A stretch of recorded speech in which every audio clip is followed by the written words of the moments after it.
10 محرم الحرام سن 61 ہجری حضور علیہ الصلوۃ والسلام کی اہل بیت اطہار نے میدان کربلا میں دین کی بقا کے لیے اپنی جانوں کا نذرانہ پیش کیا۔ ایک ایسا قافلہ جو مدینے سے روانہ ہوا، مکہ المکرمہ پہنچا، پھر مکہ المکرمہ کو چھوڑا اور وہ والا قافلہ آ کے کربلا کے میدان کے اندر خیمہ زن ہوا۔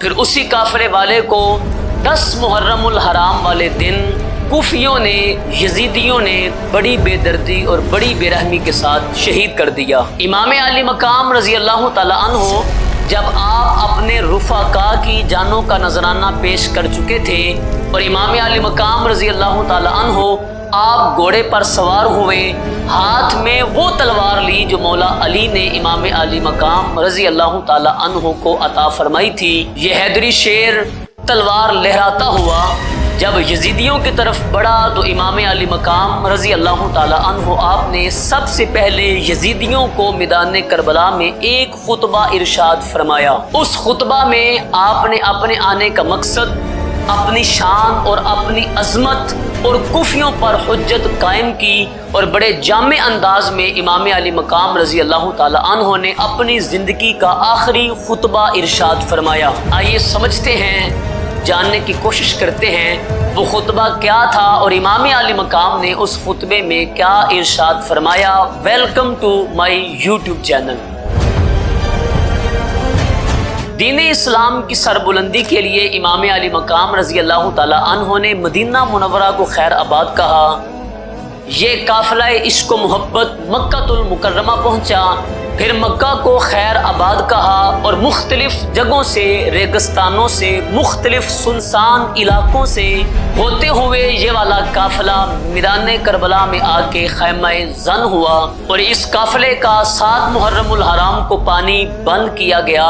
10 محرم الحرام کا سورج طلوع ہوا تو اس خاندان نے اپنی جانوں کے نذرانے پیش کیے۔ سب سے آخر میں امام علی مقام رضی اللہ تعالیٰ عنہ آپ گھوڑے پہ بیٹھے، سوار ہوئے، میدان کے اندر پہنچے اور وہاں جا کر کے امام علی مقام نے سب سے پہلے ایک خطبہ ارشاد فرمایا۔ اس خطبے میں امام علی مقام رضی اللہ تعالیٰ عنہ آپ نے لوگوں سے فرمایا، ایھا الناس اسمعوا قولی ولا تعجلونی، فرمایا اے لوگو میری بات سنو، جلد بازی کا مظاہرہ نہ کرو، حتی اعظہم بما یجب لکم علیہ، حتیٰ کہ میں اس چیز کے متعلق تمہیں نصیحت نہ کر لوں جو مجھ پر لازم ہو چکا ہے۔ یعنی آپ نے اپنے آنے کا سبب بیان کیا اور فرمایا اگر تم میری بات مان لو گے تو میں میدان محشر میں تمہاری سفارش کروں گا، اور اگر تم میری بات نہیں مانتے تو پھر آپ نے قرآن مجید کی ایک آیت تلاوت فرمائی۔ فرمایا فَأَجْمِعُوا أَمْرَكُمْ وَشُرَكَاءَكُمْ ثم لا يكن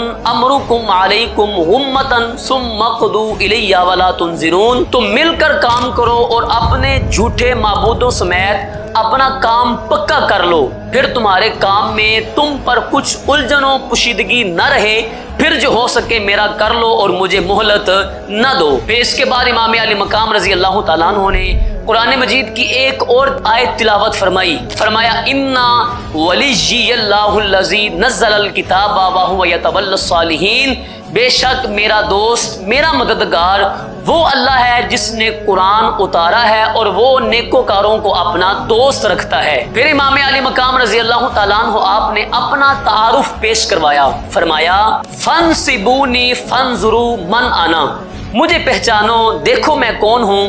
ثم راجعوا انفسکم فتابعوها، پھر اپنے دلوں سے رجوع کرو اور انہیں ملامت کرو۔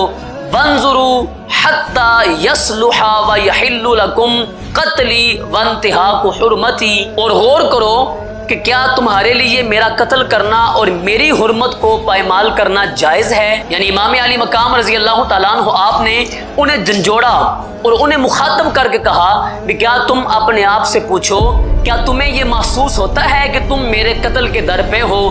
کیا تم اس بات کو اچھا سمجھتے ہو کہ ناجائز تم میرا قتل کر ڈالو؟ پھر امام علی مقام رضی اللہ تعالیٰ عنہ آپ نے اپنا تعارف اس انداز میں پیش کیا۔ فرمایا الستُ ابن بنت نبیکم، کیا میں تمہارے نبی کی بیٹی کا بیٹا نہیں ہوں؟ اولیس حمزہ سید الشہداء ام ابی، کیا حمزہ سید الشہداء میرے